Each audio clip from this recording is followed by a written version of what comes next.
Nagpa-interview po kayo na ginagago niyo po ako. As a human being, how would I defend somebody na ginagago po ako sa public interview? There is nothing as West Philippine Sea. Wala po yun. Hearing someone claim that the West Philippine Sea is merely a fabrication of the Philippine government is a disservice and an embarrassment to their entire party, the organization he belonged to, and even their own family. How can the one face the younger generations today and tell them that our exclusive economic zone to the west of our archipelago is non-existent, effectively giving up the fight to assert their rights as Filipinos in the West Philippine Sea? Commodore.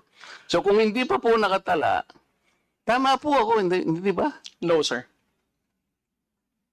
You are inconsistent. No, sir. I did not say that you're correct. I will not agree that you are correct.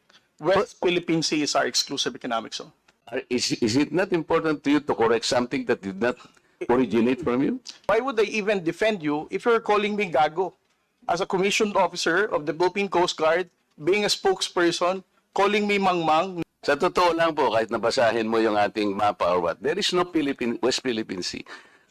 Ito ay atin, ito ay mananatiling atin hanggang nag-aalab ang diwa ng ating minamahal na bansang Pilipinas.